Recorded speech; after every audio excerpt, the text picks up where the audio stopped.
Hi, welcome to Starting Nowhere, Episode 3. I'm your host, Brandon. Today, my guest is Jason Henson.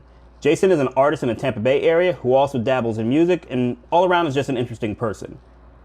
Fair warning, this conversation does contain a little bit of explicit language, nothing too intense, but just a little bit here and there. So if that's not your thing, just be prepared to skip a little bit.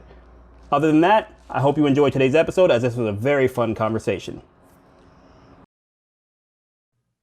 All right. So welcome. Thank you for joining me, man. Just wanted to give you a second to introduce yourself, tell people who you are, what you're about, and all that type of stuff.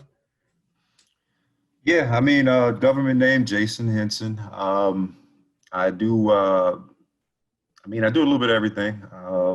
Maybe a modern day Renaissance man, I guess you could say. Uh, Primarily focused on the music. I also paint. So I've been kind of lately dedicated to more of the visual arts, painting. Did some mural work for the city of Tampa recently. Um, Father, coach, husband, son, all of the above, man. You know, all of the above. That's what's up. I think you may have missed two things there. I don't know if I'm right on the first one. I just saw today when I was trying to go to your page. You a vet too? Yeah, Army vet, absolutely, yeah. Yeah, Air Force That's vet Army. myself. So, and the second one, the most important one to me, man, you're part of the what I call the Holy Trinity: bald, beard, light skin. That's the Trinity right there. So you in the family with Yeah, me. So yeah. Not by choice, but yeah. well, I think that says something about your personality though, because some dudes, even when the choice is taken away, they try to hold on. You know what I mean? Right, You right. get those fades. There's some very famous people. I ain't gonna name any names. You know, they come from my home state of Ohio, but some people, man, just need to let it go. Go ahead, get that razor out. Yeah, 100%. Dog, I say that all the time, bro. Just It, let it go, let it go. it is for a lot of people. I don't think they think about it too, man. If you let it go and commit to that, and like you go ahead and shave it up, or even buzz cut it or whatever, like people respect you way more for it, and it just looks better than trying to hold Right. on and getting that. Not even a comb over. I don't even know what you call that, man. Getting a Yeah. weave, I guess. Yeah, well, they got the new shit, bro, where you can go to the guy and he'll glue some shit on, bro. Oh yeah, I've And seen the videos. it looks great. You know, Nah, man, we live in Florida. You know how the hurricanes are. You're gonna have me out there with my shit flapping in the wind. I can't do that. it'll be the humidity that'll get your ass first. That shit'll start sliding off. That shit'll start sliding, looking like a beret and shit. Yeah. Yeah, yeah, man. Can't have my shit like that. So, but all Uh, right, man. You touched a little bit on there. Obviously, you're a very artistic dude. You got your music and you got your more visual arts and everything like that. How'd you get started in all that? Was that just something you came out the womb with a brush in your hand, or where'd that come from? Not at all, man. Actually, you know, I grew up not painting, not doing anything artistic, or at least I didn't think I was doing anything artistic. But my uncle, who was, I guess he was 6 or 7 years older than me, um, was a paint. I mean, he drew. He did a lot of fantasy art and a lot of Boris Vallejo. I don't know if you know who that is, but he did a lot of fantasy art, dragons, things of that nature. And he was the first guy that I saw that was able to paint or excuse me, draw something, from nothing. And watching him was kind of probably like the first time I saw it happen. And then my grandmother was later on in her life before she passed, she had got into oil painting. So again, I saw people paint in my family, and I saw some art, but it wasn't until later on, man, that I got into it. And the funny thing is, the way that I got into it, I tell this story all the time, but somehow or another, I got stuck in corporate America. I don't know how the fuck it happened, um, but I ended up working in corporate America. And anybody that works in corporate America, you either love it, you either absolutely love it, or you do it to pay the bills. You know what I'm saying? And obviously, somebody like myself, kind of an artistic, creative type dude, anytime there was downtime, I would use like company supplies and post-it notes, and like, I'd be doodling, in between time on, you know, I apologize to any of my former bosses that were wondering why my productivity was a little lacking, but yeah, man, I started off doodling. I was just I think we all do it. We're on the phone doodling and drawing on notepads or whatever the case may be. But so that's how I got started, because I would give the Post-its to my coworkers. I would kind of like brighten up their day and shit like that. It'd be like some funny ones and like a flower or whatever the case may be. And, people liked it, and what I did, I just said, let me start transferring some of these to Canvas, just because, and, no particular reason. And then I did. And, um, you know, people started to like those. And I actually, Instagram, man, is, Instagram is a gift and a curse because there's a lot there that you can use as motivation, and there's a huge art community on Instagram. And so I was lucky enough to link up with some other artists that were kind of levels above me, and they gave me that push to kind of step out there with it. So so I'm an artist now, man. That's what it is. So I enjoy it, man. It's fun. That's what's up, man. I'm gonna tell you something you probably don't know about me, and I tell people this, and it's hard for them to believe, and it's hard for me to believe. But my first job when I joined the Air Force, I was a graphic artist. That's what they came in, and they actually had me go to a school up in Maryland and teach me how to like draw and paint. And bruh, I tell you, I was the worst, terrible, Yeah, yeah, absolutely yeah. awful, man. And they tried to make me do all this manual arts, and man, I'm telling you, I almost failed. What was it, like kindergarten to first grade, because I couldn't Mm-hmm. write in cursive. Like my handwriting is atrocious. I just have very bad fine motor skills, and so they trying to Right. teach me to draw and everything. And needless to say, that career didn't last very long. But Yeah, yeah. I've got a background in art as well, and mine is forced. So I did corporate America art because people would just come to me and they would want posters or whatever Right, else, for the Air Force and stuff. So right. I didn't get into it like you did. You know what I'm saying? So that's interesting though that you touched on that you were one of those people that I guess you would say like a late bloomer when it came to that type of world. You know what I mean? You kind Yeah. of came from the corporate America and just had that little bit of natural, I don't want to say ability necessarily, but inclination where you were Yeah. already sitting there doodling, like you said, and then you turned that into something. And for me, that speaks to a lot of people who do a lot of these things like kind of on the side. They just chop it up with people and do whatever, but they don't really go nowhere with it. You know what I mean? Right, And right. I think taking that next step is really where you put yourself in that next echelon and really grew. Uh, Mm-hmm. and I think that's a good segue, man. Like I said, I told you before, I wanted to ask some questions about some of the stuff that I saw on your page, and Yeah. go ahead and plug the page too. So let's see if we can Okay. get this up here. Cool. There we go. All right. So I want to start with the very first one, well, the most recent one, anyways. Of course, I can't bring it up that big, but this one right here with the hands reaching out. Yeah.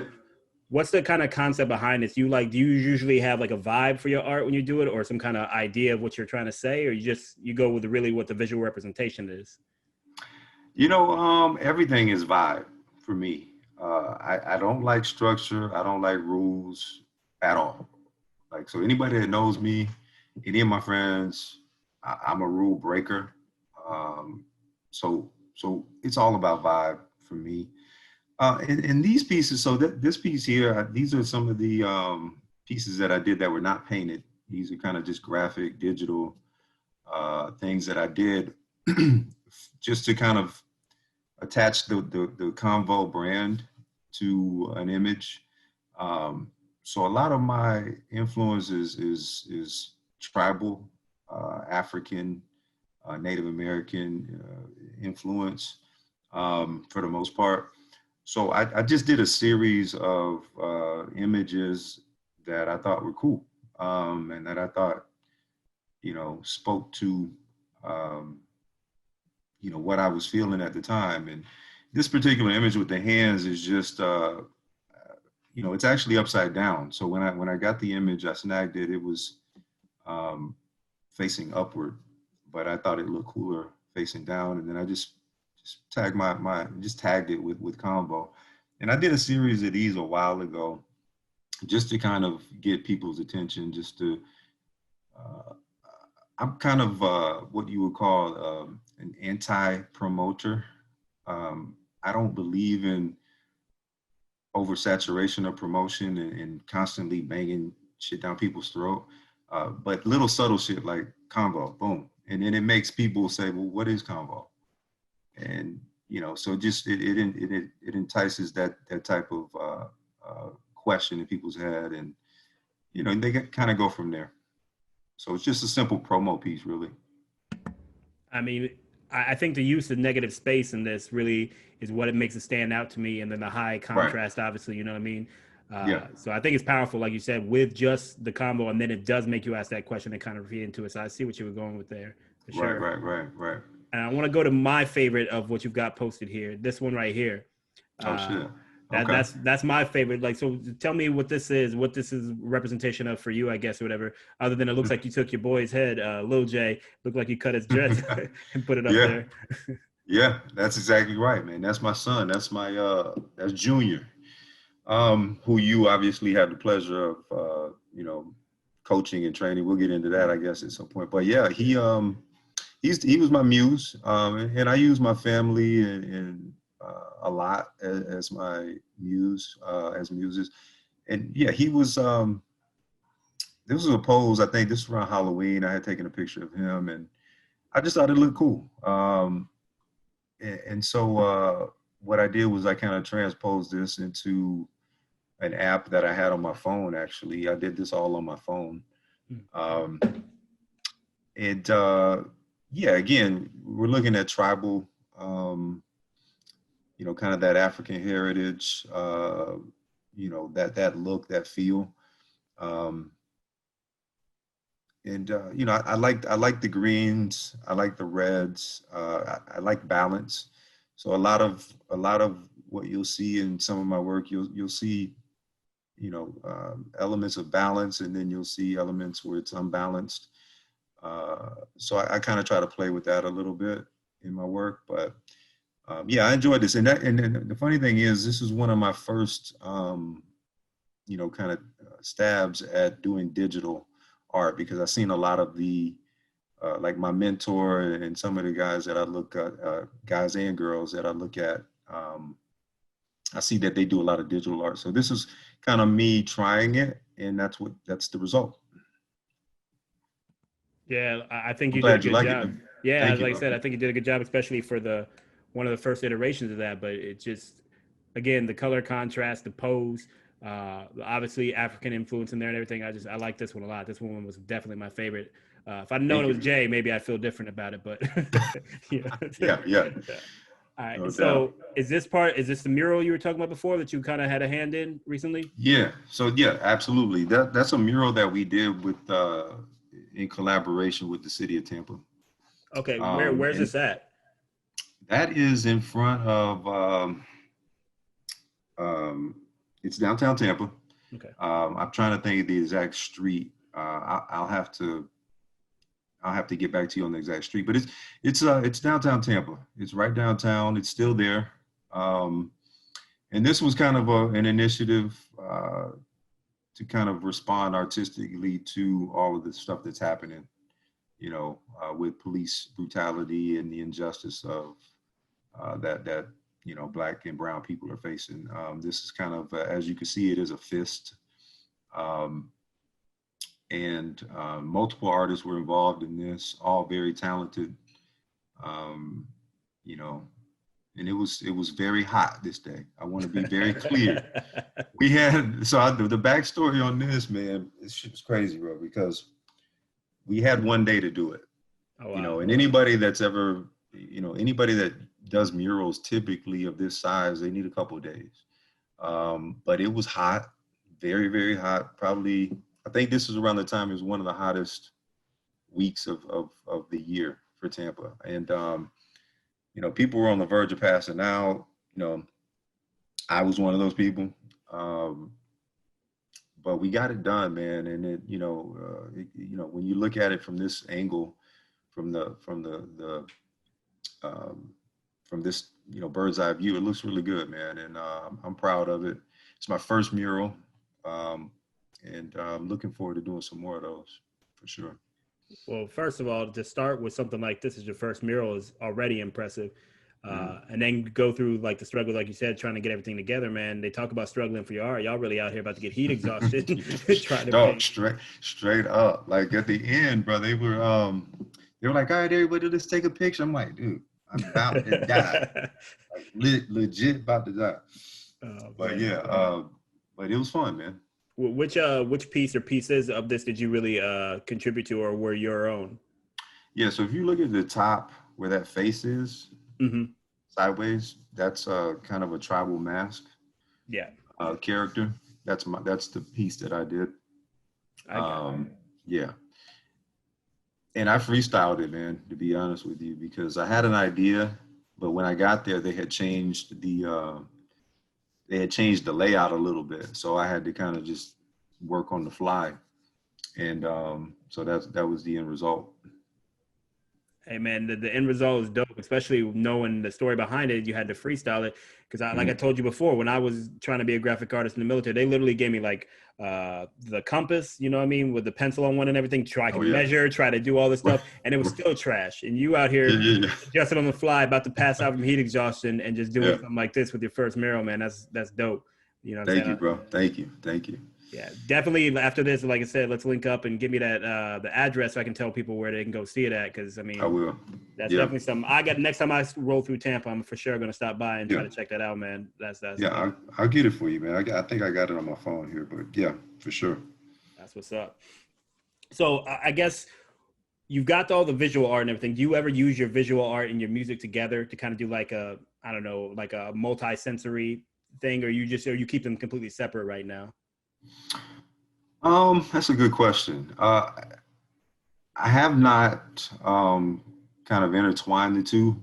Uh, and when I say that, I mean from a painting perspective, or I haven't done a piece specifically and intertwined it with the music, but the same brain that I use to paint a picture is the same creative brain that I use when coming up with a music video or any of the album art that we've done in the past, along with my partner. I used to be in a group called the Basics, and um, I had somebody I could collaborate with. But yeah, using the same parts of my brain to create those visuals in a video. I would say I've used it in that way.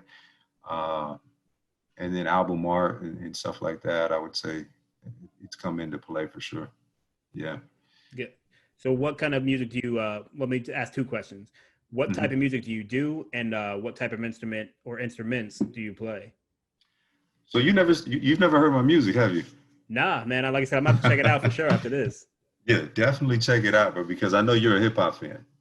So I know you'll be able to connect with it. But it's hip hop. But it's not your run. I guess, you know, I don't like to label it, but people have called it like alternative hip hop or, things of that nature. But ultimately it's hip hop. You know, there may be some more melodies in it than your traditional hip hop. There may be um, some rock elements or some electronic elements that we add that you might not hear in a traditional hip hop song, but it fundamentally is hip hop. You know, fundamentally is hip hop. I Hey, actually have so I put out four projects altogether. I've got there's one that's on all streaming services under the Basics that you can pick up called Your Life is Calling. And under the Basics, we've done three projects altogether. Um, and then I did a solo um, EP, so to speak. I think that was a couple years ago. And then I do collaborations with artists, locally and regionally. Um, and that's kind of how I stay. That's how I get my fix. You know what I'm saying? Like, doing collaborations and stuff like that. So it's all right. fun, So, man. so who would you say, not necessarily your inspirations when it comes to like hip hop and everything like that, but who's some of the artists that you're really checking right now? Who are you listening to? Right now, Yeah. right now, that's a good question, man, because I listen to so many different artists, not just hip hop either. Yeah. Um, you know, I was raised by women, man, so I have a strong connection to female artists. So I think of an artist like a SZA Mm-hmm. as one of my favorites. Her is another one of my favorites. Um, I like everybody from TDE. Yeah. Every single one of those artists I love, man. I can't wait to hear. what Kendrick is going to bring to the table. I don't know where the hell he's at. We need him. Bring your ass out. But I love all those artists. Trying to think if there's anybody kind of outside the box that I've been listening. Smino, there's an artist named Smino who's really dope. He's kind of got this melodic twang to his music. Yeah, there's so many, man, a bunch. So how you spell Smino? Smino? Yeah, Smino. Yeah. I have to check him out for sure too, man. Definitely. How you feel about Rhapsody? I like Rhapsody. Now, here's the thing, bro. Here's the thing. I can like somebody, but not really dig their whole body of work. Oh yeah. And for me, Rhapsody, she falls into that category for me. She can rap. There's no question about it. But there's something for me. I need a little bit more of an element. I said this many times, man. I like that element of danger in my music. And she's dope. She's solid. She's a solid artist. But when it comes to, I grew up on motherfucking Foxy Brown, bro. The Il Nana. You remember that album? You remember that album, bro? I wasn't allowed to listen to that album, so I don't remember it, but I remember it. well, what else? So I grew up on that type of hip hop. So when I think of female, all these female, there's not too many female MCs, bro, that are really killing it. Rhapsody would be up there though, for sure. She would definitely be up there. Yeah, I think Rhapsody's latest project was probably the one where I really started checking for. I always kind of kept her on my peripherals, you know what I mean? Like I would look for her every once in a while, but her latest project, that was the one from end to end I really bumped, and I was like, all right, yeah, she finally hitting her speed, and she really finding herself and what her voice and everything is. And then also the dedication that every song was named after a powerful Black woman that she, inspired her and stuff like that. Just the whole concept was dope. But yeah, and I owe her another listen, if I'm being honest. I do. Hey, man, look, man, I'm with you though. You can appreciate somebody's skill, their vibe and everything, and just not be for you. You know what I mean? Or maybe not where you're at right now, even, you know what I'm saying? Like there's artists that when they came out and they were first popping, I'm like, I wasn't really checking for them. And now years later, because either I'm in a different place or the music has aged in a certain way, I go back and I'm like, all right, I was wrong on this, or maybe I'm just into it now, whatever the case is. I'm a pretty tough critic too, bro. I really am, bro. Like I'm a tough critic, man. But no, I like Rhapsody. I like her tone. That's what I do like about her. And so I owe her another listen, man. And I promise to do that for sure. But I'm so with you on Kendrick though. That's the problem with these artistic dudes, man, like you. That's people like you. You guys, you have a whole vision, and especially somebody like Kendrick, take forever to bring that vision, to fruition. He's one of those dudes who's in the lab for hours trying to get it right, and then I heard it 100 hours ago. I hear it now. It sounds the same to me, but he's like, nah, man, there's a different part right here. The horn hits different. The vocal inflection's different or whatever. And I actually got to see him live twice in the same year. I know, motherfucker. I saw the pic, bro. I was so jealous. I was so hot, bro. I was so mad. I was like, nah. Bro, the funniest thing about that, too, so my girl bought that for me for my birthday. Like, it was all her idea. I would never thought about it for myself. Right. And then we'll get ready to meet him.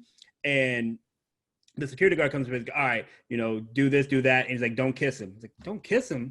It's like, I had no idea in my head to kiss him. But now you sitting there, you said it. I'm like, what the hell are you talking about? Yeah. So, but nah, he was mad cool, man. Real little dude, though. He's small. He's mad small. Right. Well, I thought that whole concept was so dope, man, to have like a couch, like a living room set up and have fans be able to come and snap a pic. That was dope, man. Man, but just the show itself, though, when you're talking about everything being put together in an artistic way, when you're talking about the entire concept of that album, because I was back when he was still rocking heavy with Kung Fu Kenny and everything like that, too. So he had actually like a swordsman come out on stage and do like an entire choreographed like fight scene right there with him on stage. And then when he started doing another verse, the dude's like coming within inches of him and everything like that, swinging the sword and doing all that type of stuff. And oh shit! The whole thing was crazy, man. And we were in like the second row or something like that. And so because I knew how good that was, my sister actually graduated from college later that year. So I flew. I was like, all right, come on, fly out. We're gonna celebrate. And then I told her we was going to meet one of her homegirls downtown. I mean, which was true, but what she didn't know is that I actually bought us tickets to the Kendrick show. and got it to where we could go down on the floor again and see the whole thing. And she had never been, of course. And so That's dope, man. but that was wild though. And that's why this is the downside to rap. Sometimes you got to watch yourself. YG was an opener and he brought out strippers. So I'm sitting there with my sister and he got strippers everywhere. And I'm like, this isn't cool. I'm not YG crazy, man. YG's a crazy boy.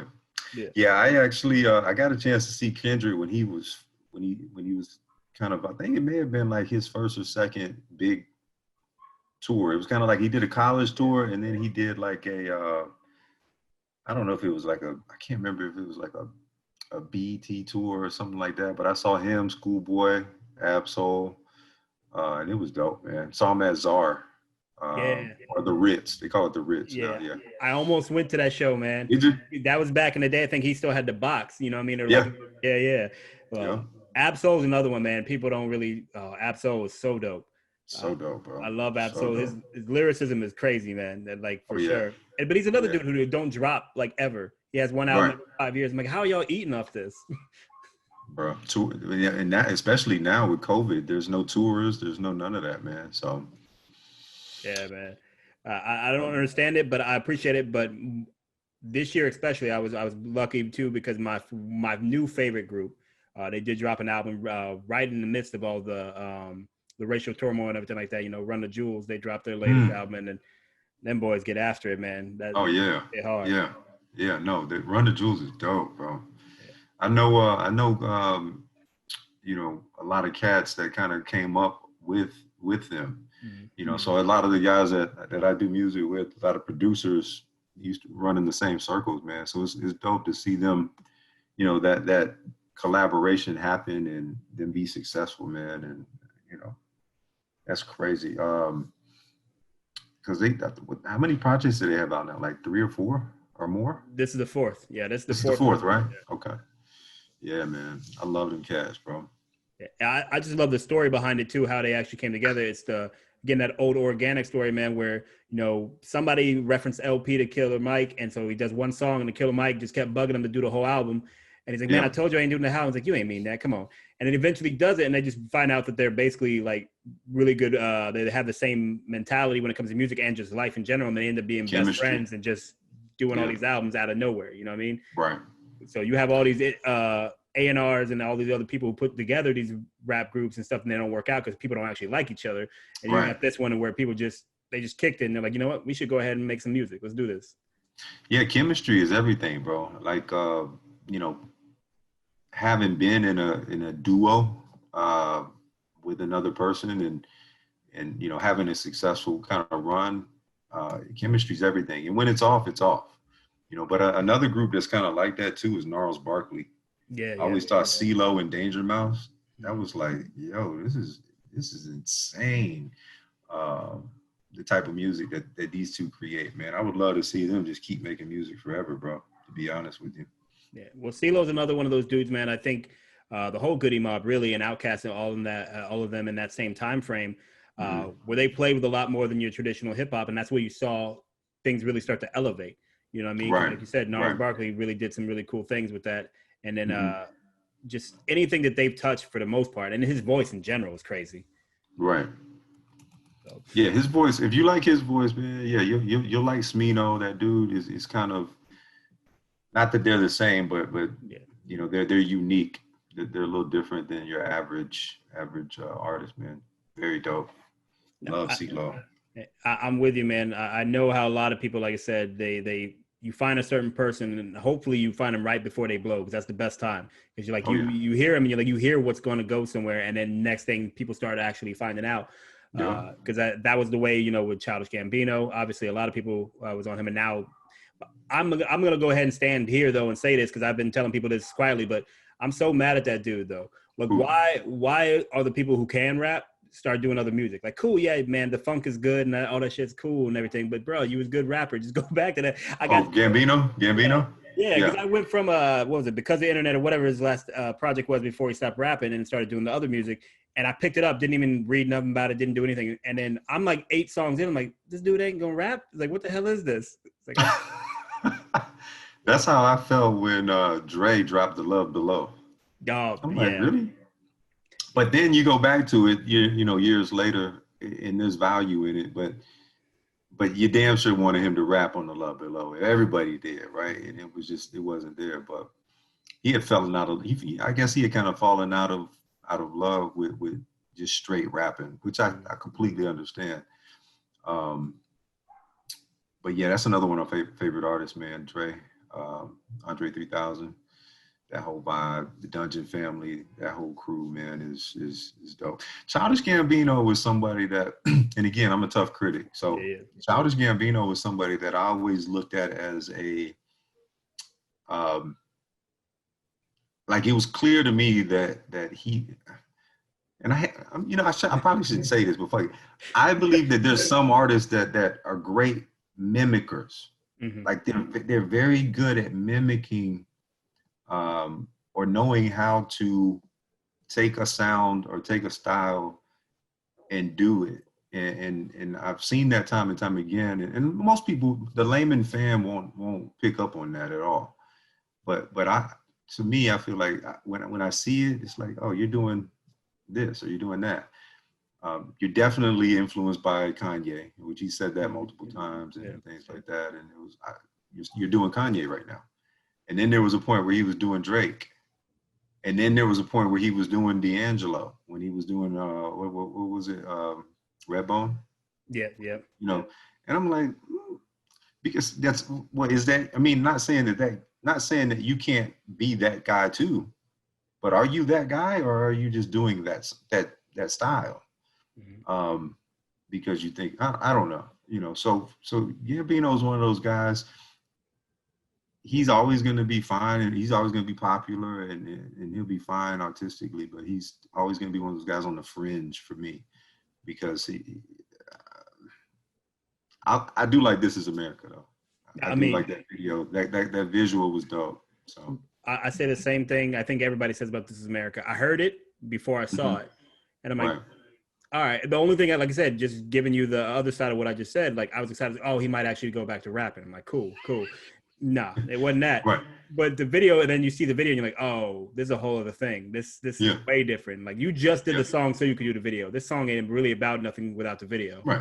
Yeah, he's smart, man. Here's the thing. He's a Hollywood actor, dude. Like he's an entertainer. He's in that business. So he knows what's gonna strike a chord with people and good for him, man. You know, good for him. But when you talk about the GOATs and you talk about the greatest of this generation, you talk about Kendrick, you talk about Drake, you talk about, you know, cats like that, you know what I'm saying? And you know, I know it's popular to hate on Drake, but that boy's work ethic, man. He's the opposite of Kendrick. That boy's putting out almost DMX numbers. You remember DMX dropped those 2 albums in that 1 year. Drake out here every couple of days, it seemed like, with a new album or song, and like he'll drop and not even do any marketing or anything like that. And you're like, damn, man, what the hell? You just had a CD out, and then now his latest video, bro, I can't. That shit's hilarious. I can't stop. He's got a new video out. Yeah, him and Lil Durk, and then it's got KD in it. It's got Marshawn Lynch, Odell Beckham, like. Everybody. I think I did see. Yeah, I saw it.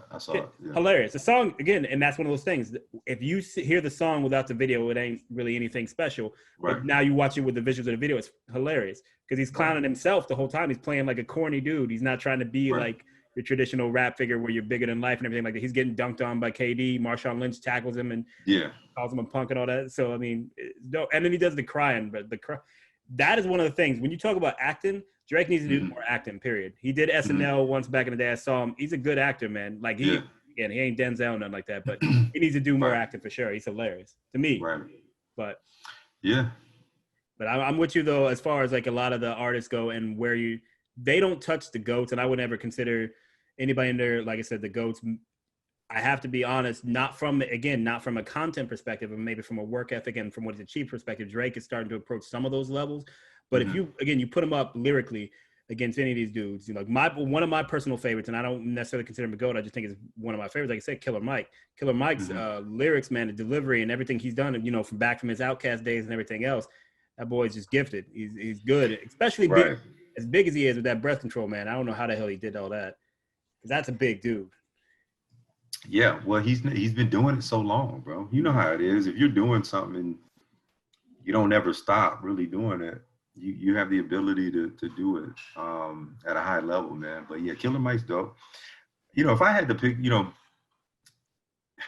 I could talk about hip hop all day, bro. We could turn this whole thing into a straight hip hop podcast. But Hey, it is what it is, man. when when I think about great MCs and I think about great projects, and we talk about people that don't get their just rewards, one of my favorites, if not probably my favorite, is Dead Prez. Dead Prez. If you go back and listen to Let's Get Free, which was their first album, I guarantee you everything that they were saying in that on that project was so prophetic. It fits so perfectly. I implore anybody that's watching this to go back and listen to Dead Prez's first album, Let's Get Free.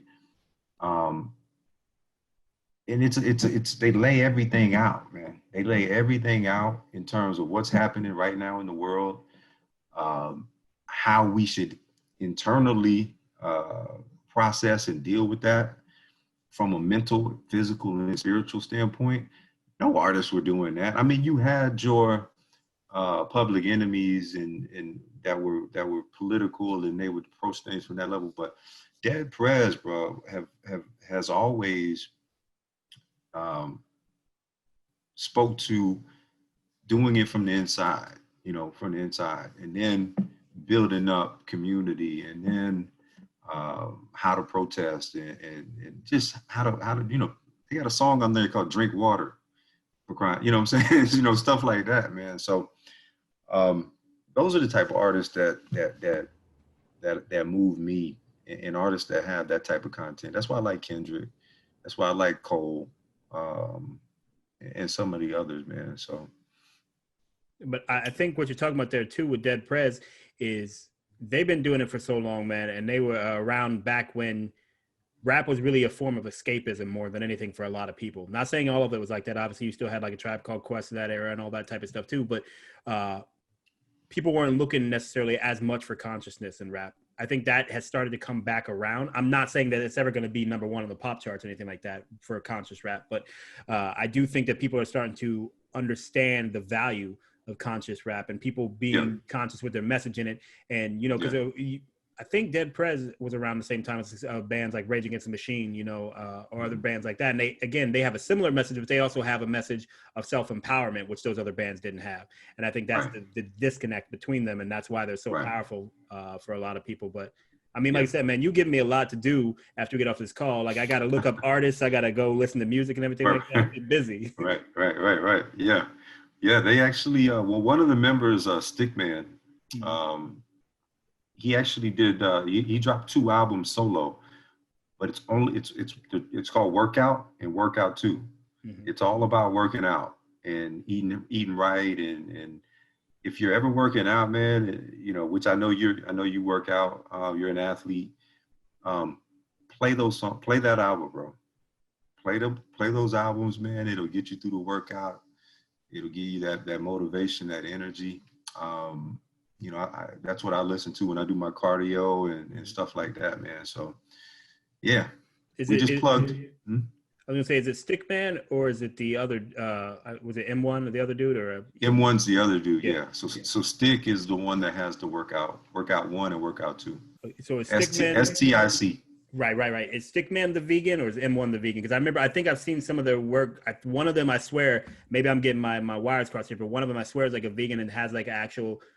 He was on some documentary I was watching where they were talking to him about how he has his own garden and he's growing. He's teaching his kids to grow and like they meditate and all that type of stuff. You know what I mean? I think they both are vegan, if I'm not mistaken. But Stickman, Stick is the one that's a little bit more out there with it. Him and his wife and his kids, and he's definitely more of a spokesperson for the lifestyle.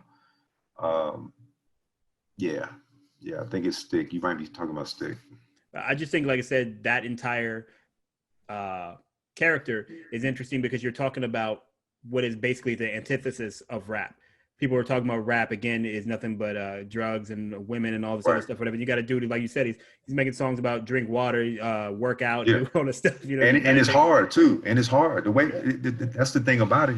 It's so hard.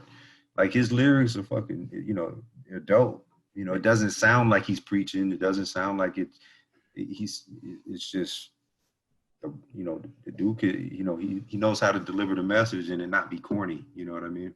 Anybody who came from the era and heard Jesus Walks from Kanye, you know what I mean, which is basically just a gospel song. And now, of course, he's doing gospel music. But when Jesus Walks first came out, man, come on, that beat Yeah. and everything was hidden. Now, of course, times pass and that may not feel the same Right. anymore. But I feel Right. you. So what you're talking about is not necessarily that you don't have to make a song boring to make it informational or make it mean something or whatever. And I think that's Yeah. again what a lot of conscious rappers lost, because there are some dudes, man, like Immortal Technique was one of them for me. I like the content of some of the songs, and then the song, of course, about what's the name of that song, where he ends up like finding out he raped his own mother or something like that. Oh man, I don't think I heard that one. it's not like biographical. Obviously, it's supposed to be like Right. illustrative of how you have to be careful when you're on the streets and doing dirty stuff, because you could be doing it to somebody you know or somebody you love, and everybody is somebody to somebody. You know what I mean? Right. But anyways, just his flow, man, I can never get with. Like the message sometimes is cool, and like, but I just couldn't get with the flow. Like I just couldn't fit right on the beat for me. Yeah. You know, it's funny you mentioned that, bro, because I have a lot of friends in the music world that they love some of what I would consider like backpack rappers and things of that nature. And I've never been that, like, you know, there was a clear split. I don't know I'm not sure how old you are, but I'm I think I 35. have you. Okay, so I have you. I got 10 years on you. Okay. So there was a clear split that happened when there was like, okay, so after Rakim, so you had Rakim, you had Big Daddy Kane, right? A lot of people were Rakim. Still to this day, they consider Rakim one of the GOATs, which I agree with. But I always kind of went towards the Big Daddy Kane. I always went that because he was a little smooth. He had the smooth flow. He had the background dancers. He was just more laid back. And then there was a time period that De La Soul and Tribe and they came. But if you recall, that was around the same time that NWA kind of popped up. So with me, where I was at in my life, in my neighborhood, we were listening to NWA. I listened to De La. So Potholes in My Lawn, that whole, what was that, 3 feet high and rising? Is that the name of the album? I could be wrong. But I listened to that one and it was dope. It was cool. But once I heard that NWA, I was gone, bro. You know, that was just, I was on that wave and it was early, man. I was young.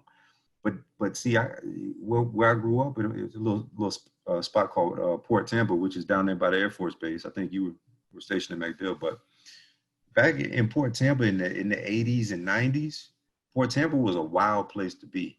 You know, it was a really wild place to be. We're talking crack era, crack epidemic, ravaged that little town. I mean, that little neighborhood, you know. So we would see the dope boys come through and they would be blasting that NWA, man. And I kind of went, you know, I went that direction. And so when I have conversations with some of my hip hop heads now about who they like and you know, I'm just not there with, like, I can't even go there with them because I'm like, man, he's all right. He's all right. You know what I'm saying? But he's not this dude, you know, he's not that, you know. So like I said, I'm finicky when it comes to that, man. And some backpack rap I can't even do. It's just like rappity rap, rappity rap. Yeah, it's yeah. like, nah, bro, that ain't it. You know, give me something I can feel, you know. Look, man, you don't have to explain that to me. I remember, and this is in the 90s and 2000 era. I had the Easy Does It tape. You know what I mean? I'm still talking about a cassette tape, and I popped that in, and we'd get out of class, I'd pop that in and play it in the hallway, and I'm walking around the places and stuff like that. And everybody else is like, what the hell is this? Because by then, it's like, what, you know, 12, 13 years old or something like that. They never heard Easy E like that. So, right. No, I'm with you, man. A lot of that old, but I think that's also what you're talking about is, again, it's some form of music is escapism and just enjoyment. Not everything has to be that. Like, I'm not sitting around all day watching documentaries. I'm gonna watch Goodfellas. I'm gonna watch Scarface. You know what I mean? I'm gonna watch something else for enjoyment. And music's the same way, and raps especially is the same way, because it's such a broad genre. Because unlike a lot of other musics, well, not so much anymore. I'll get to that in a second. But you can actually hear what they're saying, and you can put Yeah. together the concept of what they're trying to build, and so you can resonate more so with what that particular song is about compared to Yeah. rock or something like that. Now, like I was saying, today they do have a lot of what's called mumble rap, which again, bro, I've listened to not a lot because I don't really like him, but Young Thug, can't understand a damn word that man is saying. Like 90% of the time, man, I swear that lifestyle song, I think it was him, but bro, I get lifestyle. That's it. The whole song, I don't understand nothing else but lifestyle. Yeah. All the words, man, I can't get nothing. Yeah. Well, that goes back to tribalism, bro. That goes back to our roots, if you think about it, man. Because what that is that's that Atlanta. I believe he may be from East Atlanta. I could be wrong. If Young Thug, if you're watching, I apologize. If Young Thug is watching this, I apologize for nothing because that means we got somewhere. Exactly. But you create a dialect, man. Every place, every hood has it. You go to Baltimore and listen to the way they talk in the hood. It's weird. It's real weird. And it's the same way in Atlanta, man. So they create that dialect, and there's some mumble rap I can't do, but because I have young kids and because I'm in the music and I never really left the music, I fuck with it. I fuck with some of the newer shit. I don't have a problem with a Young Thug. It is like, I look at it as that's him creating his thing. Like, he's painting his picture, right?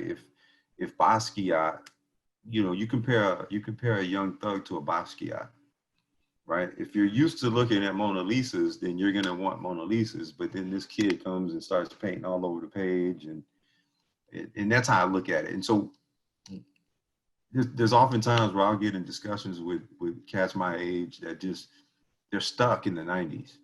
If it's not 90s, if it's not, then they're stuck there. But and there's nothing wrong with that. But I think with the younger artists, some of them have some shit to say.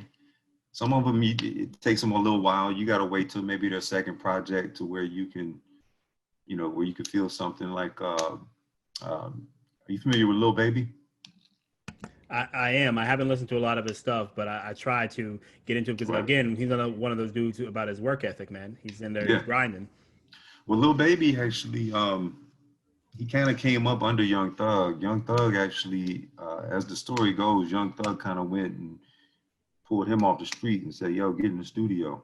But he's the same guy, same kind of dialect. A lot of it will go right over your head if you're not familiar. But he did a song in response to the George Floyd stuff, which was, I can't remember the name of it, but if you look it up, it went viral. And he rapped. And he had substance, and the lyrics were there. They came out. And for the first time, that was probably the first time a lot of people got to hear him really rap and say something of substance. So what that does is that makes people go, well, let me check out the rest of his shit and see what's going on.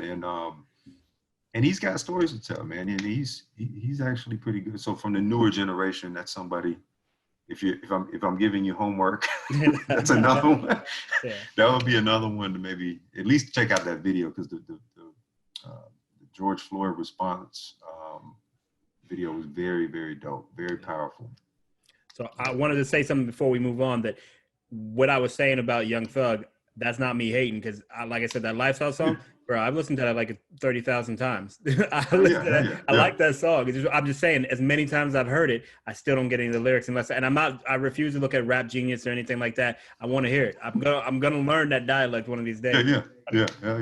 But yeah, Lil Baby's another one, like I said, that a lot of the old cats give him respect too, because of what he's trying to do and what work he's putting into the game, for sure. Yeah. He's already been somebody I've been trying to listen to a little bit more, but that's the problem, man, with not having the radio anymore. When it was a radio, it was come on, I had to listen to it. So I might actually get into something I wouldn't normally, but now that I don't have that, I just find myself listening to whatever I recognize. Like, bro, the Lox just dropped an album, and I've been banging that.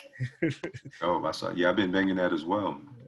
Played it a couple times, man. And they got the video with DMX as well. Right, DMX, man. I don't care how old I get. DMX and Jadakiss, those two ad libs. If I hear that on a song, immediately I'm ready. Like I'm Yeah, listening. You know what I mean? yeah, Uh, hell yeah. but speaking of the George Floyd situation too, man, how's that been for your boys and everything like that? I feel like you're the type of dude who is pretty honest and educational with them anyway. So I mean, I don't imagine that it was too out the blue for them. But I just, how's that been talking to young boys in a world like this right now where they can't escape it? Um, it's tough. It's a tough conversation to have because I'm raising two African Americans in America, and they're boys, and they're 100% boy. Testosterone through the roof already at a young age. So yeah, the conversations are difficult, but they're needed. They're vital, in fact.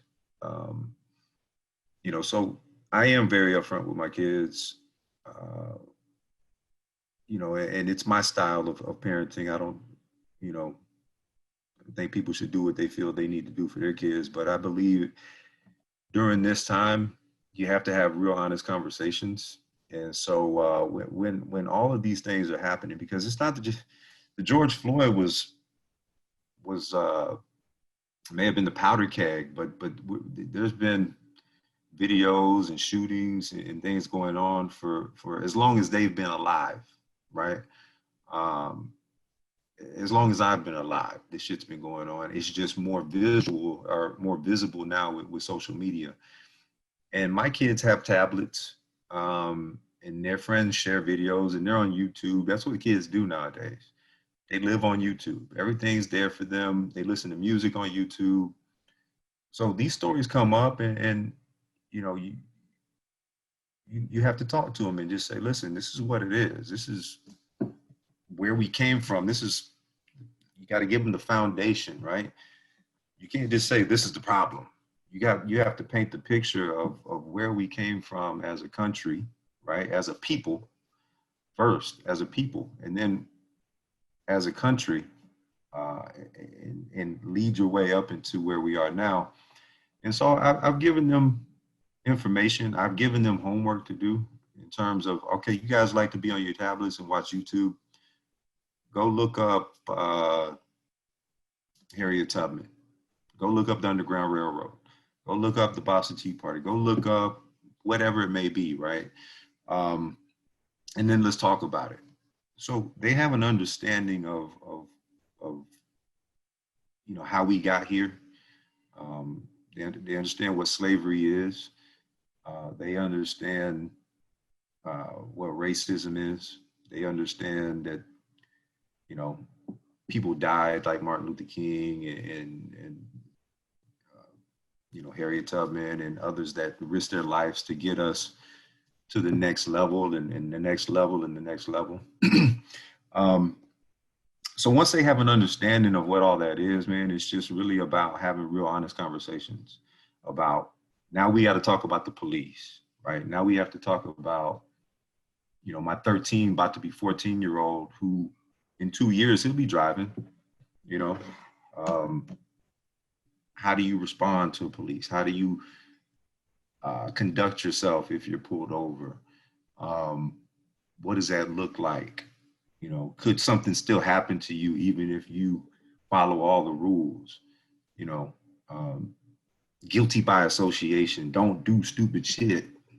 If people are doing stupid shit, don't be around those people. Um, those are real conversations that I have to have. It's a survival tactic. It has a survival tactic. It's really about, hey, it's very important that you don't do this, this, and this in this circumstance and under this situation. And getting them to understand that, and getting them for that to sink in, because kids have short-term memories. They listen, it's in one ear and out the other.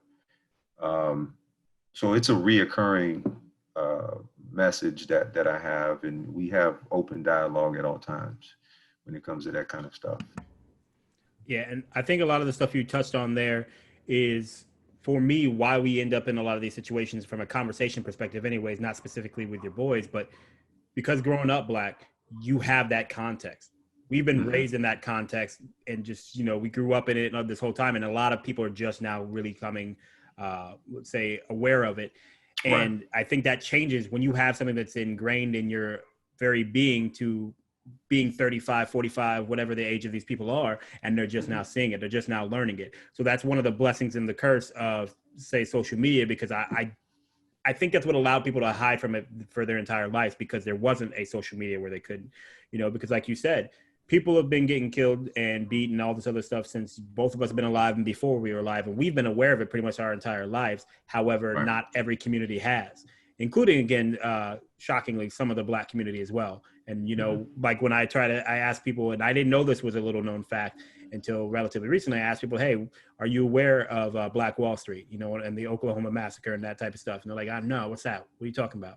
You know what I mean? Right. And it's just those things that I think America's done a disservice to its own people by not teaching them that, because context changes how things feel. Context changes what we think and what we are aware of. You know what I mean? So I think it's great for Jay and everybody else in your household, because I know it's not just the little boys, you know, excuse me, that are getting trained up on that, because again, that context helps, and then they can help educate others.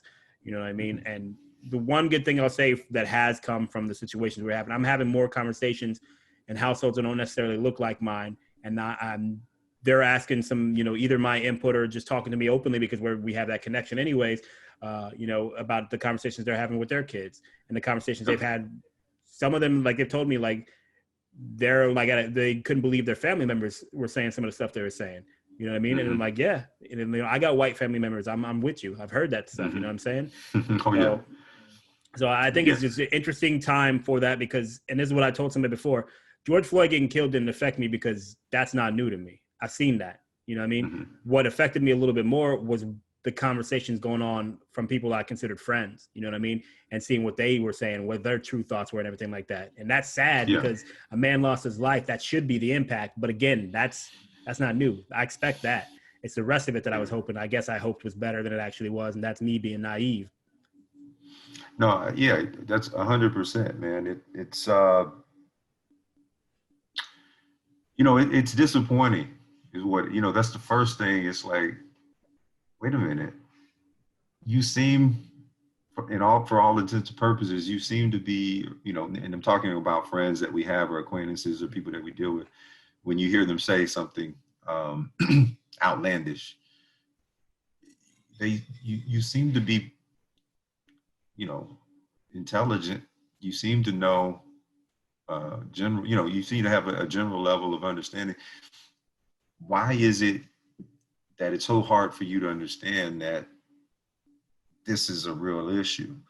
You know, because if you bring it all back to those people that say those things, whatever those things are, and there's various different things going around that people say are all lives matter is a huge hot button right now. But various different things, right? You ask the person, well, do you believe that systemic racism exists or no? Yes or no? Because let's get to the fundamental aspect of it, because we need to at least agree on that very principle. And if we can't agree on that there, it's going to be a tough road moving forward. And so the way that I try to, because I've also had conversations with, you know, white people about this very topic in intelligent conversations. It wasn't not arguing, just let me have your point of view and let me explain my point of view. And it's been enlightening, to be honest with you, to get the other side, because, you know, it's important. And one of the biggest things is when I try to explain systemic racism to those who don't believe it exists, I equate it to someone going into a pond with a huge boulder and just dropping that boulder in the pond. And that boulder is racism, okay? And the ripple effect from that boulder crashing against the shores is is the systemic nature of racism. So first things first, can we agree that a boulder was dropped in the pond? Can we agree that there was racism and slavery? Yes, we can. So if you can agree that that happened, then you have to also concede the fact that from that there is a ripple effect, and that ripple effect comes in all in various aspects. It comes, uh, you know, certain things we just can't do. Education, ownership of land, own rights, basic human rights that we're just, that we just got. People need to understand is that anytime you put a disenfranchised group of people in a spot, you're going to have an imbalance of those who have and those who have not. And anytime there's an imbalance so great, which is what the imbalance is in America and has been since we were brought over on slave ships, those who have and those who have not, you're always going to have um, issues like this. And so just because we're wearing Chanel, just because Beyonce and Jay-Z are billionaires, just because Barack Obama was president, um, doesn't mean that the ripple effect is not still affecting people. Um, and so when you have these situations of police brutality, um, and people getting killed by the police, people of color getting harassed, profiled, battered, their rights being, it's not new. This has been, it's been dealt with since we hit land here, since we got here. Before they were raping our women, killing our kids, killing our men, anything that was a threat, they wiped out. Anytime we stood up or had a leader that stood up, say a Martin Luther King or Malcolm X or any of those folk, Medgar Evers, they wipe them out, And so what are you supposed to do? What is one supposed to do when you poke and kill our women and rape, and now you're dragging us out of our cars, and now you're beating down our motherfucking doors, and now I'm sleeping, and you come in, you shoot me while I'm sleeping. What's supposed to happen? What is one supposed to do? They're gonna react. There's gonna be a reaction. The funny thing is, not the funny thing, but ironically, the reaction up to this point has always been, hey, we just want equality. We just want to sit in the front of the bus. We just want to eat at the diner. We just want to vote like you vote. We just want to drink from that fountain. Equality has been our thing. Never was it revenge. But now we're at a point now, and I believe Tupac said it best. We were knocking with the civil rights movement. We were knocking during all of that. We're not knocking anymore. It's at a point where we're banging down the door. We're kicking down the door because it seems like nobody understands the language. Nobody understands protests. Nobody understands when we request to be treated like civilized human beings. So that's what you're seeing right now. You're seeing civil unrest, not just from Black people, but from white people who get it. So anybody that's not getting it right now, I firmly believe that they're on the wrong side of history.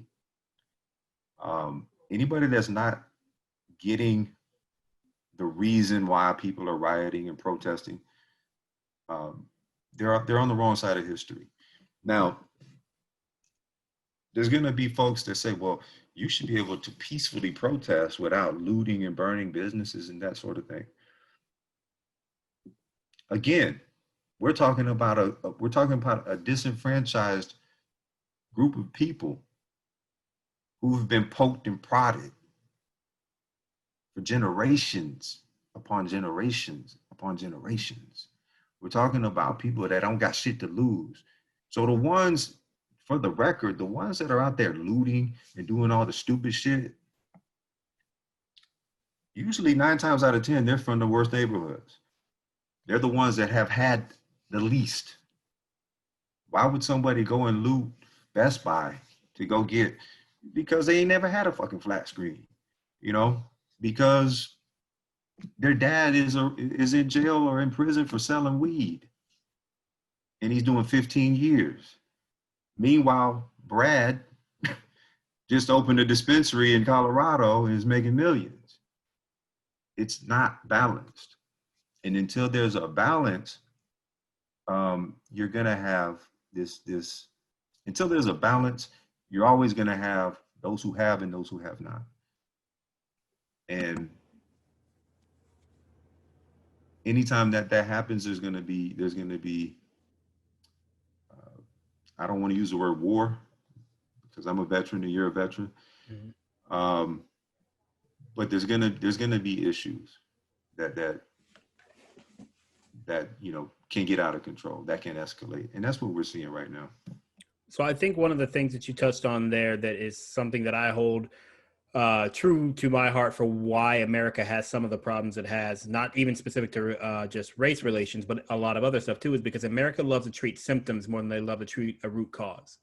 And so what you're talking about there is, let's go ahead and arrest the rioters. Let's go ahead and arrest the looters. Let's go ahead and do all of these things to try to stop that. And I'm not saying that you should let cities burn just because they should, but I am saying that if you want to truly solve those, you want to truly solve those in perpetuity, then you solve the situations which create them.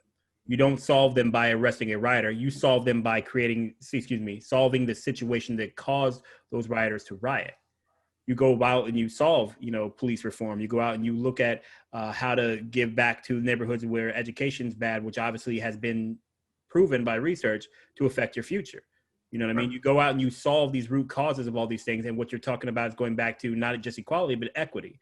You've stolen the equity of these communities for so long while getting rich off of their backs. And now that they are unable to do anything about it, they're doing other means, and you're treating the symptoms again instead of treating the root cause. And so I'm hoping, if there's any good that comes from a lot of this unrest that we have seen, it's that.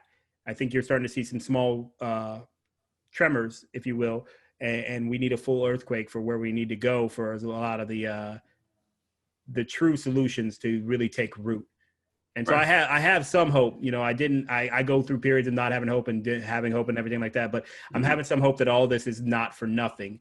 And now we've got Jacob Blake. You had Breonna Taylor, you had Ahmaud Arbery this year. And years before that, and the one that always sticks with me, man, and I don't care what anybody says, this is probably the most heinous in recent memory, anyways, is Tamir Rice. You know what I mean? How do you get back? If once they said it was okay to kill a 12-year-old child within 2 seconds of showing up on scene in an open carry state with a toy gun in a park by himself, all those factors, then everything else, it doesn't surprise me anymore. Of course they're doing what they're doing. You shot a 12-year-old and everybody's like, yeah, that's cool. Go ahead. Right. Yeah.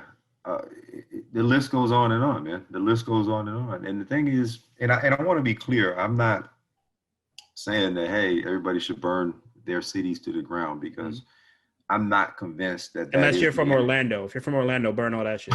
No, can't stand Orlando. Starting with Disney World. Exactly. No, yeah. But yeah, I'm not saying that that's the answer either. Mm-hmm. All I'm saying is that I get where that comes from. And I want to make it clear to those who, and that's another thing, like, if that's your only concern, if that's where your outrage is, well, they burnt down Best Buy. Well, did you see somebody get their head? Did you see somebody lose their life? Are you as outraged about that as you are about them looting Best Buy? Mm-hmm. So where does your outrage? Where does it lie? And that's something that you need to examine as a human being, in my opinion. And if your outrage lies with them burning Best Buy, then you might be racist. You might very well be racist. But you need some self-examination there, because it's bigger than that. But to go on to you mentioned Tamir Rice. Mm-hmm. in that situation. You know, you have police who are not fully trained. They're not trained to deal and de-escalate.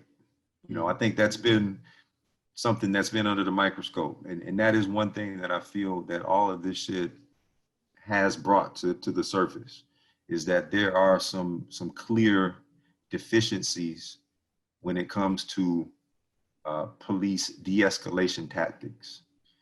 Um, they lack, Mm-hmm. and that's an understatement.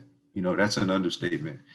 And so, being in the military yourself and me as well, I know what it's like to have a gun and be in the dark and be on a mission or be doing some type of war game or whatever the case may be, and you're jumpy. You're everything is fucking. All of your senses are heightened.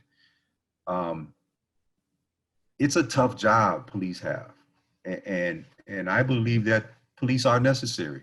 I'm not somebody that wants to do away with police. I believe that they are necessary, and I believe they have a tough job. Um, but when you have a jumpy, scared, possibly prejudiced police officer, it's a recipe for disaster, and that's what we're seeing. We're seeing time and time again where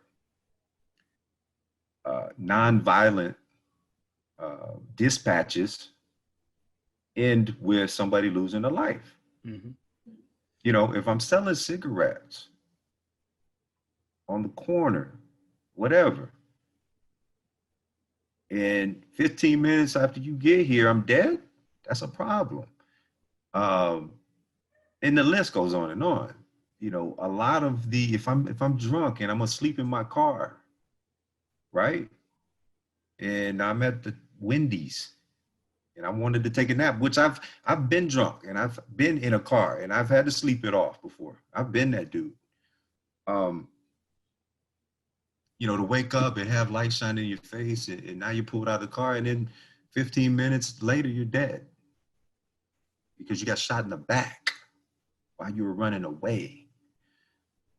Those are issues of you know, you're lacking the de-escalation tactic necessary. You're lacking an emotional connection to that person. Now, if that dude, and I'm not saying this could be the case, but if that same guy was a white guy wearing khaki shorts and a Florida Gators polo, driving a Mercedes, is he going to get the same treatment? I don't know. I don't know, but time and time again, the images I see are not of that guy. It's guys like you and me and the Black and Brown brothers who are getting the raw end of the deal, and they're losing their lives.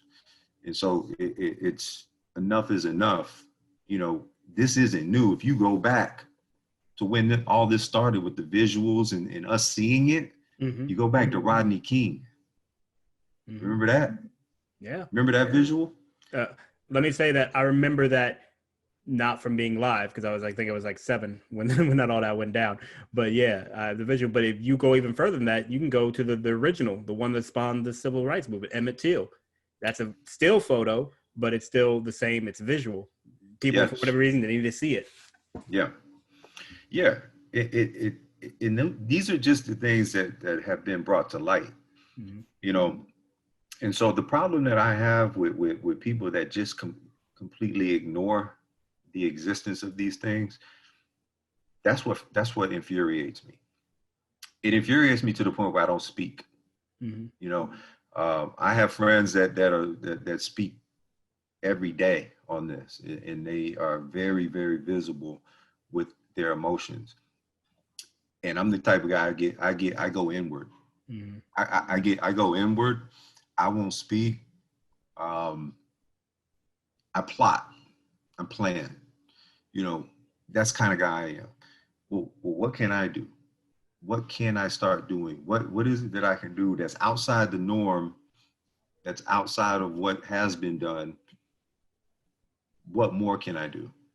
So that's where I'm at with all of this. Is pissed off. That happened already. I've been that. Mm-hmm. I've been the guy in the back of the cop car too. I've been the guy on the other end of police brutality. I've been him.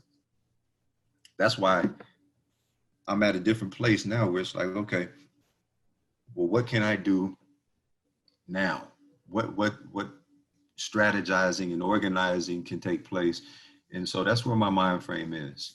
But I gotta be careful, you know, Mm-hmm. and anybody uh, that is in the same mind frame has to be careful, because you can't just, you can't just go militant black guy and try to, fight fire with fire.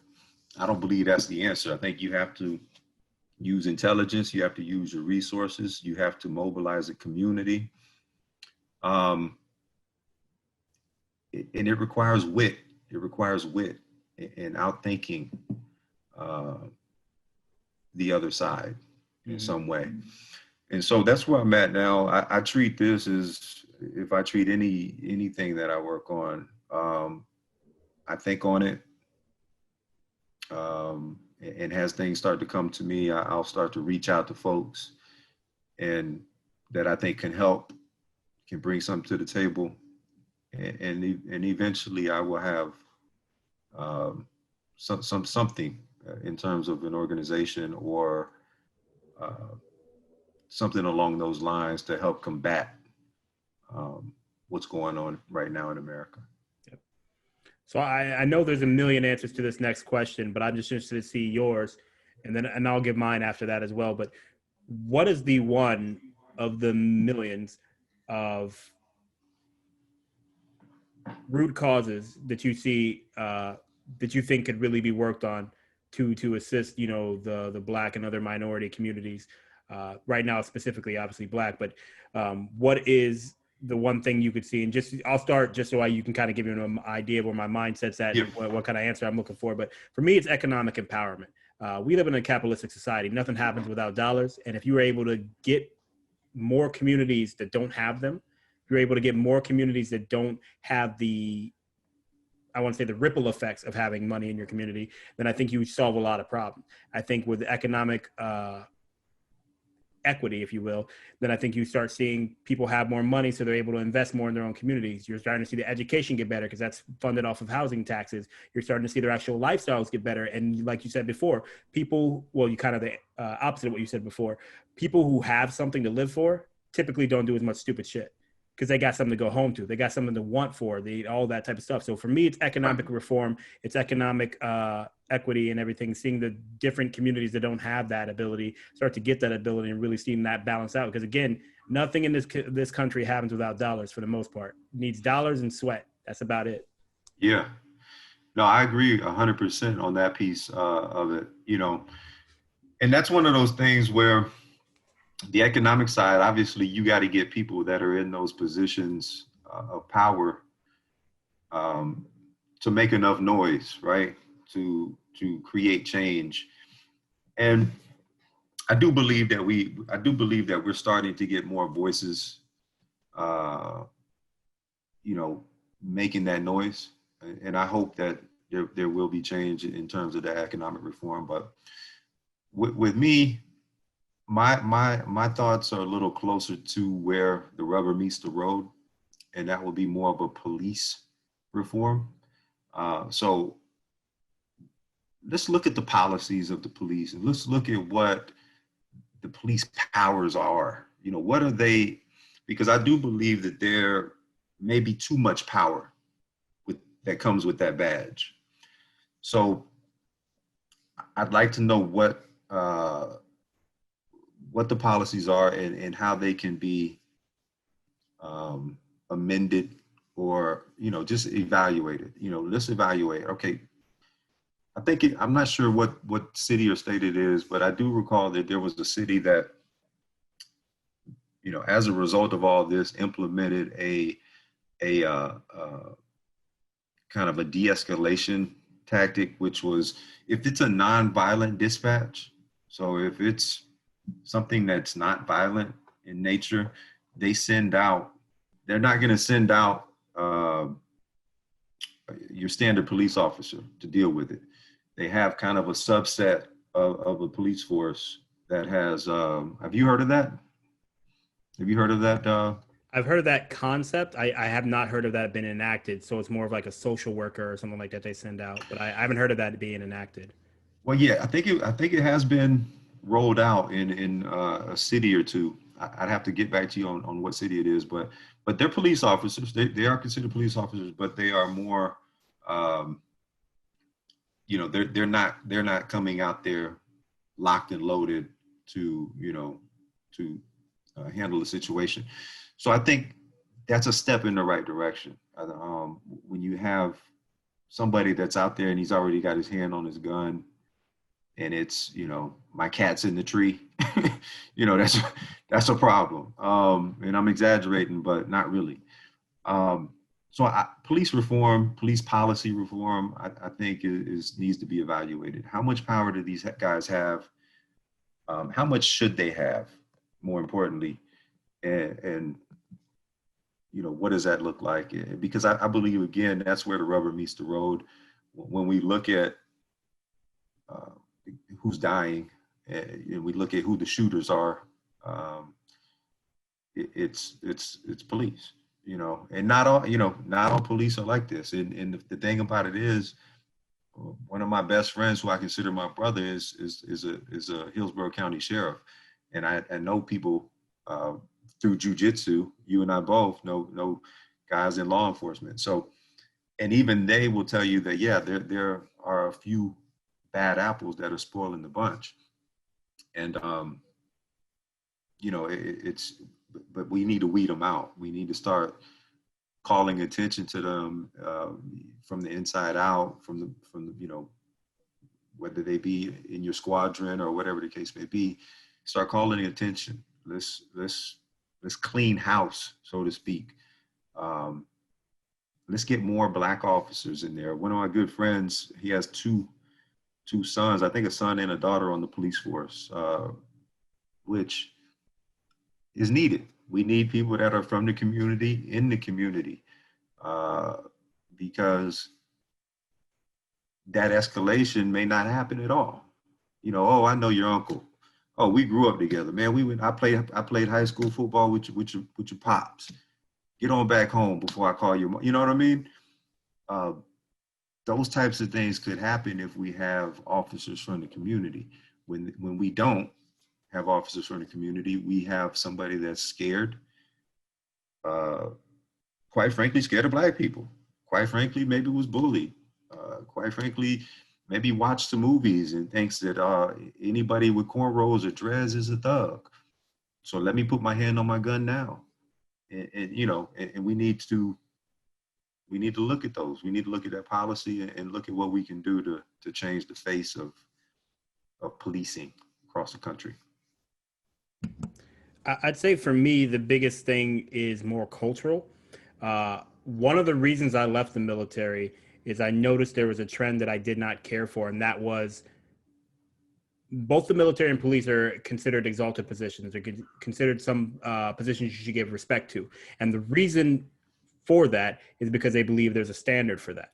And in the military, as towards the end of my career, I didn't start seeing that standard being enforced. I remembered back to basic training where if we had a dude who couldn't fold his bed the right way and we knew we were all going to get in trouble, we didn't tell the TI, and so he can get kicked out. You put him in the corner and you did it for him so everybody else wouldn't get in trouble. And I think that same mentality has permeated both the military forces and a lot of times the police forces. You're not going to put processes people out because you don't want to be seen as a snitch. You don't want to be seen as somebody who's working with IA. You don't want to see as somebody who's a problem. And then also with the police specifically, they're unionized. So now they have a union that protects them in a lot of these cases. So it holds people, it makes it really hard to hold people accountable.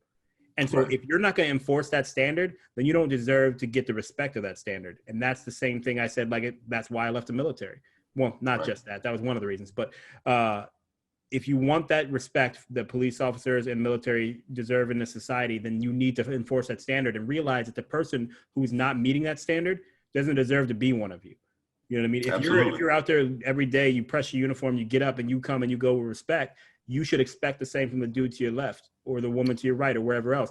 And if you're not enforcing that, then again, like it's been said in memes and everybody else, then you're not a good cop. You're an Right. enabler. You're enabling other people to do bad things, and that doesn't make you good. Right. 100% agree with you on that, man. And that's what I'm saying. It has to, it actually, in order for there to be change, it does have to come from within. Mm-hmm. It has to come from within the force, I believe. Um, so we'll see. I mean, and that's why I think protests are necessary. I think that's why it is necessary for people to make noise and, write their congressmen and women and do all of those things, just to get the attention and keep your foot on the gas with it. You gotta, it becomes a job. It becomes okay, I got to dedicate some time during the week to, file a petition or protest or, make this call or make that call or write this person or that person. And we got so much stuff going on. I mean, we're in the middle of a pandemic. Mm-hmm. We got, an election coming up. It's a perfect storm of so many things going on all at once. There's a UFO out there. They finally announced that there's UFOs. I mean, like, bro, there's 39 kids found in a trailer park or something that were sexually trafficked. Mm-hmm. Man, I mean, anything that could happen damn near is happening. I mean, the only thing missing, and we almost had this, is like a meteor crashing into, crashing, and we almost had that. So it's a lot. It's a lot for people to deal with. And if you're not strong, if you don't have a strong will, a strong mind, you will fold, and that's okay. I want anybody that does hear this, if you just can't, if you feel like I just can't deal with it, I can't protest or I can't, you're not obligated to. You're not obligated to. Take the breaks that you need because this is a marathon. Rest, get your rest, eat right, because we're going to need you in the second, third, fourth quarters of this whole thing. I have to check out constantly. I'm constantly taking mental breaks. I have to. I have to, bro. And I consider myself somebody that is pretty zen. I'm pretty zen in my old age. You know what I'm saying? So I've reached a level of within myself that I can, okay, I'm able to kind of filter out the bullshit. But even with that, all of that, it becomes overwhelming when you look at everything that's going on. And so, it's important that people, take breaks, take mental health breaks, do whatever it is that you need to do to recover emotionally and get back to it. Do whatever you can do. That's it. I think that last thing you said there is the message I try to give to a lot of people too is do whatever you can do. Don't try to do what you think is the thing that would help contribute. Find what is actually something that you're naturally inclined to do. Like you said, not everybody's meant to be out there in the midst of a protest. If you can, by all means, go. But some people need to donate money. Some people need to educate other people. Some people need to read, study, learn for themselves and try to share that knowledge. There's multiple ways to do this, and it's going to require all of those things. It's not just one thing. It's not just protesting. There's the protest and there's after the protest. There's, like you said, writing congressmen and women. There's writing your local, really, this is a big one, writing your local government, because that's where a lot of that stuff is actually going to start to change at the grassroots level. Because federally, look, they all hoot and holler and they say one thing pro or against everything, but they're not actively doing a lot. It's usually your local and your state and everything else. And that's where you really have to put the pressure on them. And it's amazing to me how effective that pressure still is. I really thought that at some point they were going to start tuning this out, but they still react. They still at least put out responses. They still have, again, grassroots. You see people do different things. So I'm very interested in how everybody else can contribute. And just, again, that's my message to a lot of people is just remember that you don't have to contribute the same way that the other person you saw is. Find your way to contribute and then do something you believe in. Right, right. Yeah, 100%, man. And I get it. Part of the mindset is that, well, I'm writing someone, but I don't even know who my congressmen or women, they don't know who it is. And if they do know, they look up and they see that they don't look like them. So they think it's pointless. And I get that. But I think that's another thing that can be fixed and that could be improved. How do we connect? Because you hear, write your congressman. Well, we've heard that. I've heard that but who is that person? Where is that person in the community? When, I haven't seen them come to my neighborhood. How do we connect, make a connection there that makes sense and makes people trust the process. And I you saying that it's working, and you saying that you've seen success with that yourself. I mean, is that from personal experience or? I wouldn't say personal so much as seeing the results of different campaigns, and then also with some of the organizations that I was a part of last year and everything, seeing the inner workings of those campaigns and the different congressmen. And then we talked to the state attorney, Andrew Warren, one of the, I guess, the state attorneys. And they tell us that type of stuff. They tell us that certain things, and I don't remember the example he gave at the time now, but are directly related to those type of campaigns. And you also see but again, that doesn't mean it always works. It just means that it's something they have to directly respond to. It gives them some kind of pressure, and it's not the only way. And I'm not even saying it's the best way to do it, but it is a way to start that process and to contribute. And one of the things that I think is really starting, LeBron James and some other people obviously have been big into this, is the more than a vote movement, and they're trying to convert a lot of NBA stadiums into polling places and stuff like that as well. That's cool. And so cool. Why I say that's important is because when you're talking about the congressmen not going to those neighborhoods, is because they don't believe those neighborhoods vote. Mm-hmm. Congress people, anybody who's trying to be elected goes wherever voters are. If you vote, they're going there. But they don't believe those communities vote. And so if you really start to show out those numbers and they start to see it, that's the way you get them there. Now, again, that's not right. It shouldn't be that way. They're still your constituents, whether they vote or not, particularly if they're not voting for you. But that is a real answer that, again, I don't think they'll admit that, but that's where it comes from. If that community ain't voting, I ain't going. That's why to her loss, I think it's one of the reasons she lost, Hillary Clinton didn't go to certain places. She's like, they ain't going to vote anyways. And just straight up didn't go. Right. Yeah, I mean, with all of that said, man, with as heavy and as deep and important as all of that stuff is, I do want to be clear and say that I do have hope. I do have hope that our kids and our kids will come together. They will figure this shit out. I think every generation we get a little closer, but if you talk to the kids, if you talk to kids, they don't have racist bone in their body. They don't hate innately. You know what I mean? These are things that are passed down, and so I do believe, and I have hope that that the kids will bring this home. They just have access to so much information. They have access to more information than they ever had.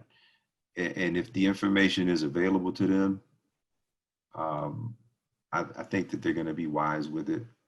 Obviously we have to do our job as adults and try to pass the baton to them in a responsible manner. But I think we're getting to that point now. I think we're at that point where slowly but surely, racism will not be as prominent. I will say it. I feel it will always exist, but I do feel like we're at a point now where it will not be as prominent or as ugly um, as it once was, due to the work that we're doing now, due to the protests, and due to all the stuff that we're doing now. And so I have hope, man. And in that vein of hope, and don't take this as a diss because it's not meant to be. You're a young dude. You ain't old. So, but the scary thing is, you are barely younger than the civil rights movement. You know what I mean? Mm-hmm. Well, the most famous civil rights movement. Let's say that there's many of Right. them. The Civil Rights Act, I Yeah. believe, was 1967.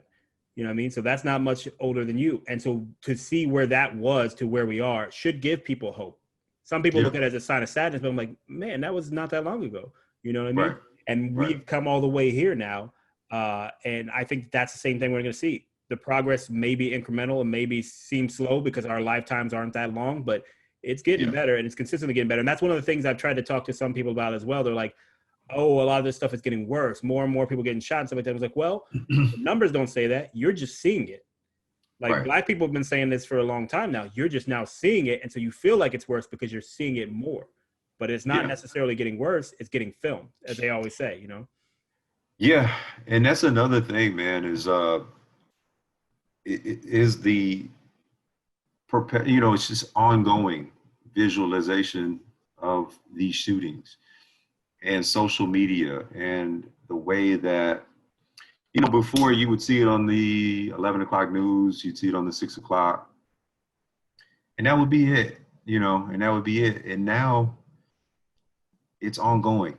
It's around the clock. It's on the news, of course. It's on cable news, which they replay a story a million times a day. But more importantly, it's on your social media feed, which is directly in your palm of your hand. And I've been saying this for years. Human beings are we're creatures that learn by visualization. We learn how to moonwalk because we saw it, right? We learn how to dance, sing, ABC. We're visual at our core. And so whenever you show this type of violence, or whenever you show these types of things happening, um,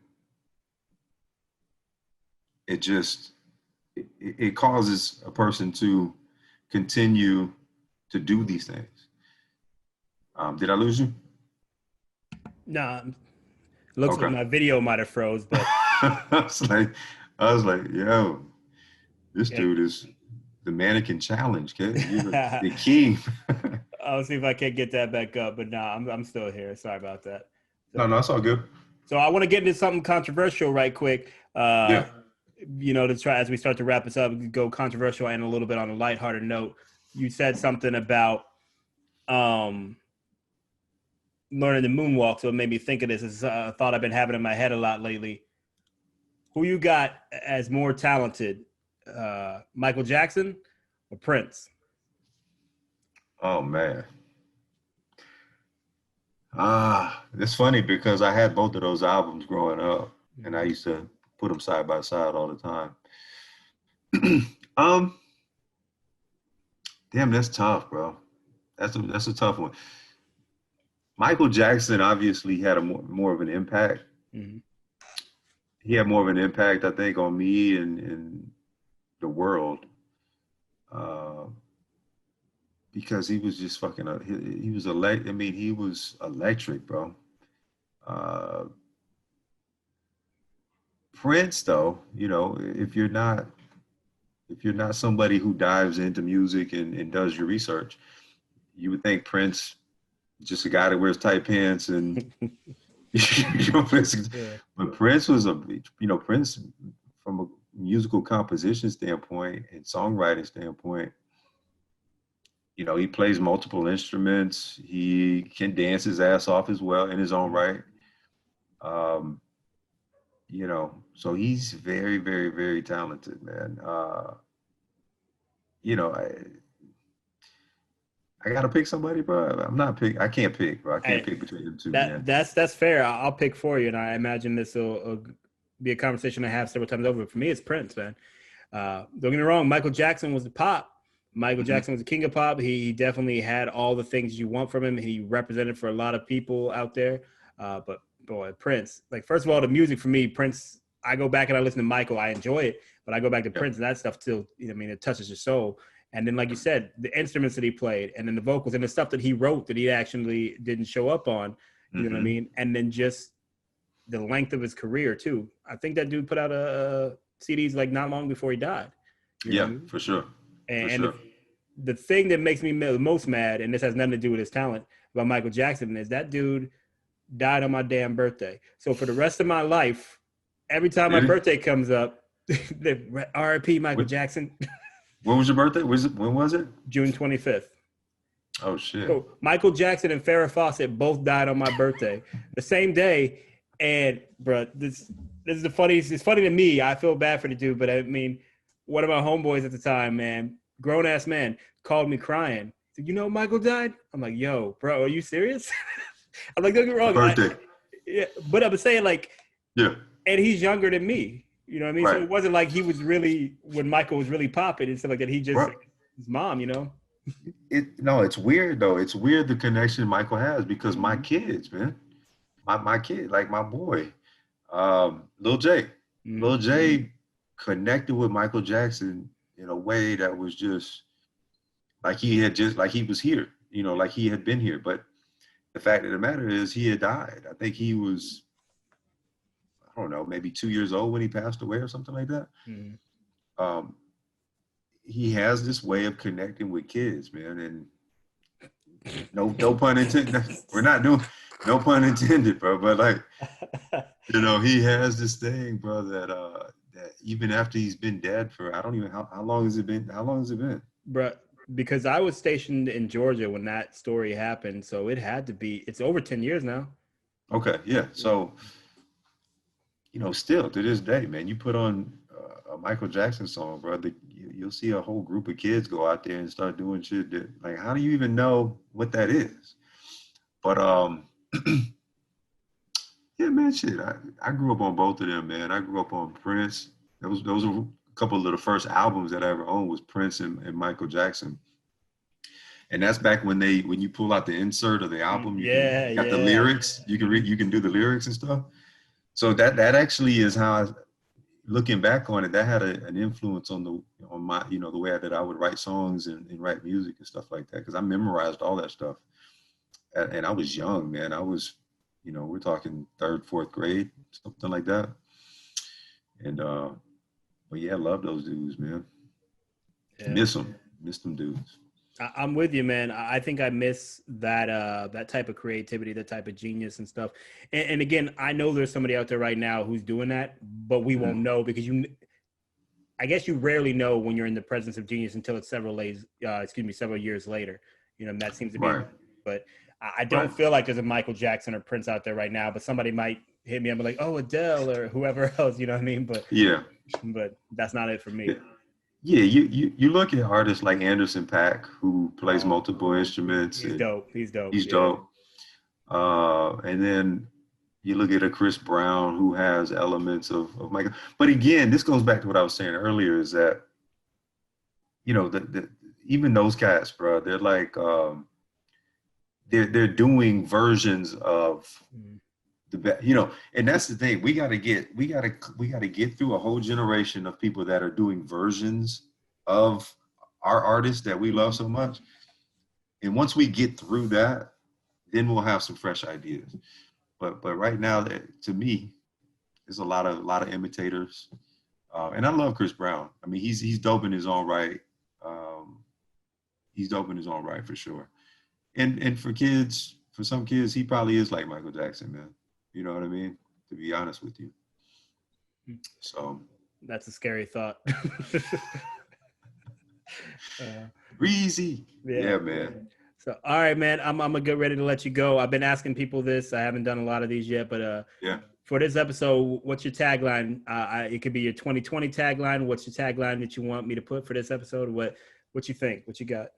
Oh God, a tagline.